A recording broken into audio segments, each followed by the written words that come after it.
Hey guys, welcome to the shop. Today's video we're really covering, what's the point in paying for a custom rifle? Like, this gun here is going to be about $6,500 when it's done, which is pretty pricey. You can get some very good quality. They're not the most beautiful things in the world, but good quality and certainly shootable hunting rifles that are more or less do the same thing for between $500 and $800. I'm a huge fan of Howa 1500s, and they're really just not that expensive. I think Brownells will occasionally have complete rifles getting sold in the $500 to $600 range. I don't know other dealers because, I'm not really a dealer, I'm a gunsmith. I have an FFL and I work in the firearms industry, but it's not really the same thing.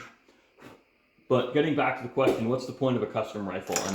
What makes this gun worth 10 times what an off-the-rack Howa 1500 is? And really, that's all the handwork, and that doesn't really sell to everybody. But this gun here is close to a 30-hour project plus materials. So it is not an inexpensive or quick to produce firearm, and this gun tells a story. There's a little bit more emotional investment, I think, when you get something made specifically for you. You get exactly what you want. Like the guy this gun is going to, we sat in my shop and I shaped the palm swell until it had his hand exactly where he wanted it on the trigger. It has a custom length of pull. We tweaked the cheek piece a lot. I don't know how well it shows up on that camera angle, but we've got a nice shadow line in it. It's beaded. We're doing hand cut checkering on it, which is in and of itself, this pattern would probably be as much as a cheap Savage or Howa. Just the checkering pattern. So we really get into what's a labor of love and an art piece. And part of it too is this particular action, I believe, was given to him, the customer for this firearm. He received the action from a friend who's since passed, and they always talked about doing a 7x57 together. This is a Remington Model 721 action. I don't believe they ever came in 7x57. And this particular rifle style is also heavily influenced by Ed Beeson or Bison, but the guy who made guns for Jack O'Connor. Calling a spade, this customer's kind of older. So he grew up on a diet of Jack O'Connor's writings. So I think for him, there's a huge appeal in getting a rifle that was built by one guy,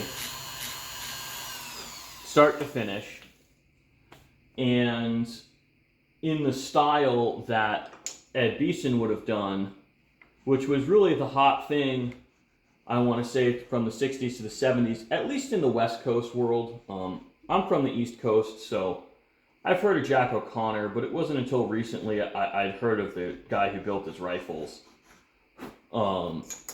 So actually, it might have been Al. It was a father-son team after the 60s or the 70s. I really forget. But their shop only shuttered in the last, I think, 10 years, 8 or 10 years. The father died in 98 or 2000. And the son died in 2016, I believe.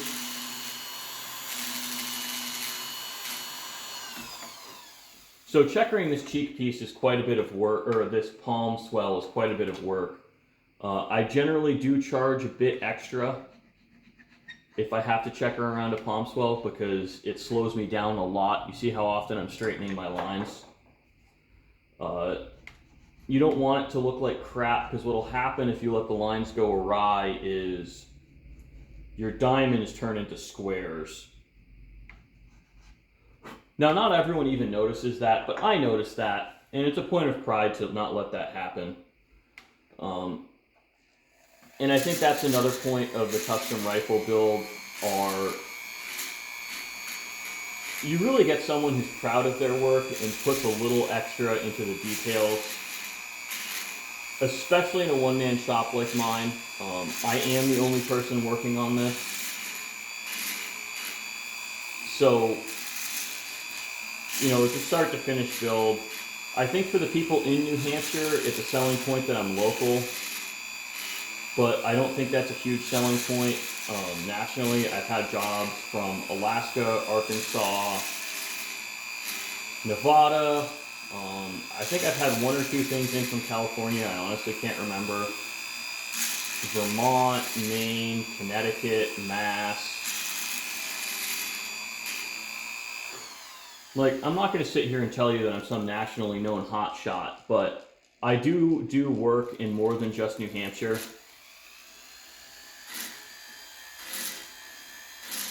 So I'm kind of a specialist within a fairly specialist industry. In every step of this process, you look at a lot of shops and they specialize in part of it. And the stock making is much more of an art, and putting a barrel on is a science.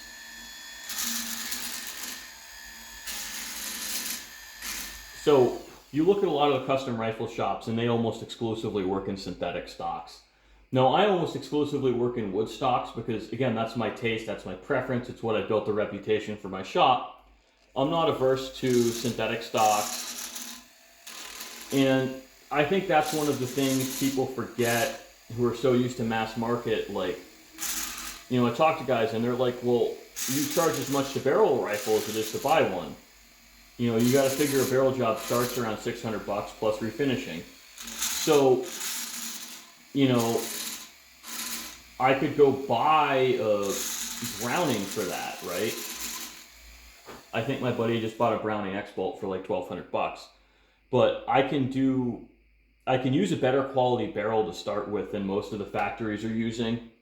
And one of the reasons I charge so much is because they take a very long time to chamber barrels. And a lot of that is in accuracy and precision in the machining. So that doesn't guarantee you're going to get a more accurate rifle, but I've never done a barrel job for someone and had them come back complaining their gun doesn't shoot to expectations. I have a picture on my website. I just list it as a 30 caliber rifle on my custom rifles page. Now, the reason I did that is because people usually don't believe me, but that was actually shot with an AK.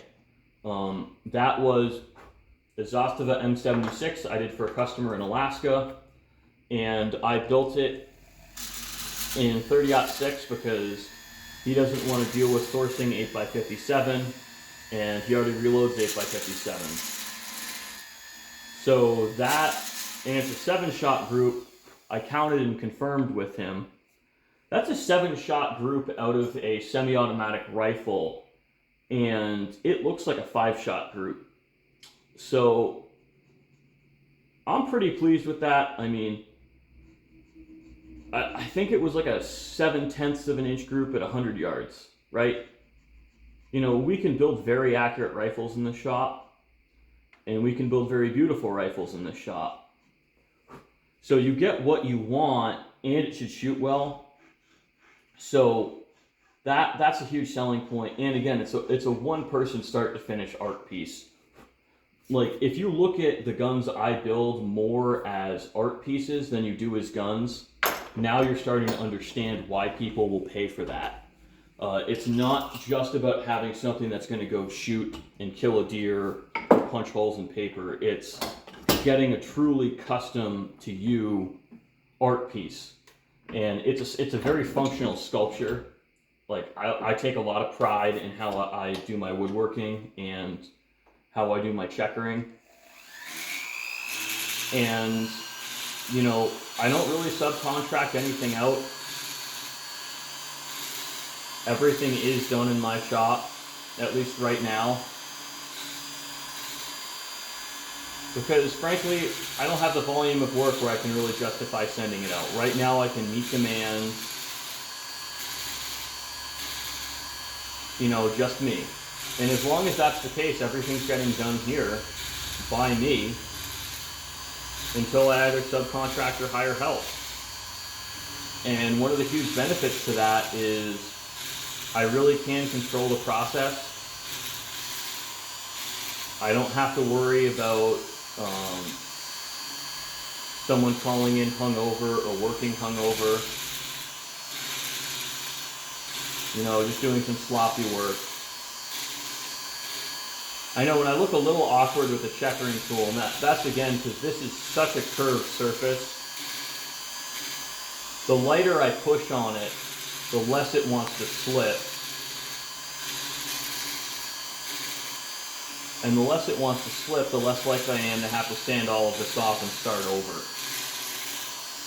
And I will do that if I'm unhappy with the pattern. Because it doesn't really take much off the grip circumference. And frankly, I think most people wind up with bigger grips than they really should on rifles anyway. You know, we've gotten too used to holding a 2x4 from the factory. So I think a properly proportioned grip almost feels wrong to some people. Like, the guy I'm building this for has had more than one custom rifle. Like, he knows what he's getting into. And he sees the value in it. Because he's getting something very unique to him that no one else is going to have.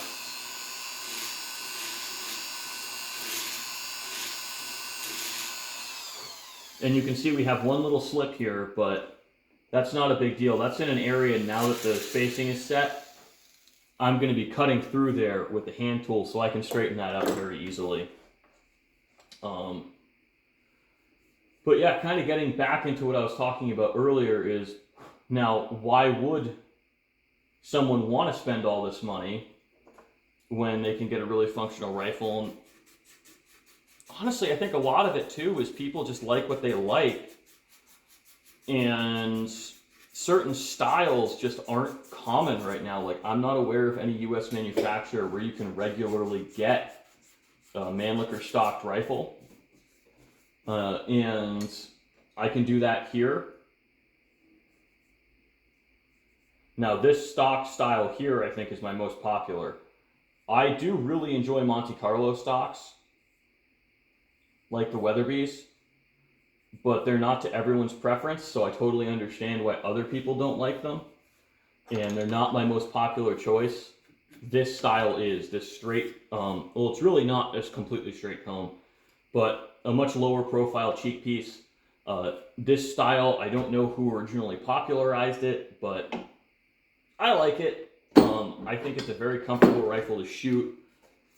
One of the things people often run into with some of these Monte Carlo stocks is the cheek pieces are just too damn big.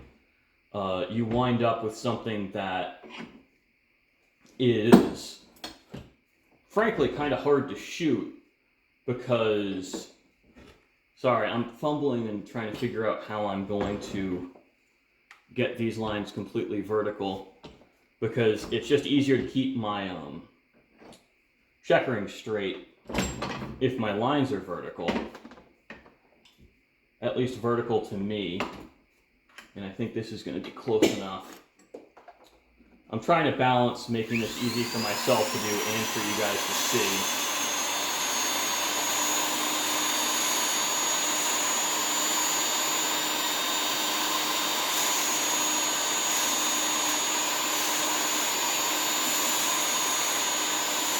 Now, this is something that's not obvious to the layman, but when you're cutting checkering like this, and you anticipate the curve, it's very easy to screw up the proportions on your diamonds.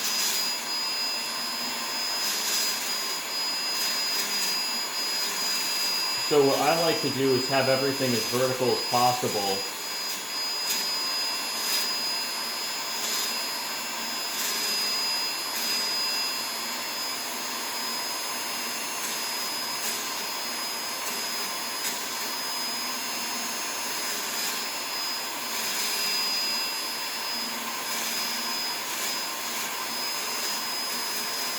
This makes it a little easier.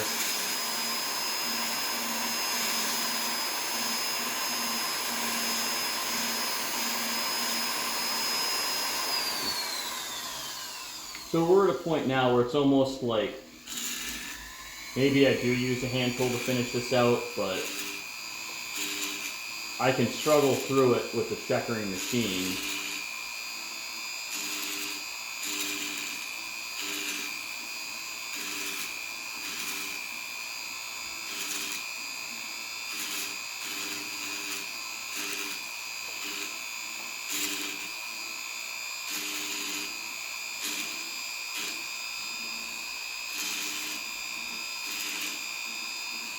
Which I think is worth it right now. Sorry guys, if I stop talking, it's because I'm concentrating.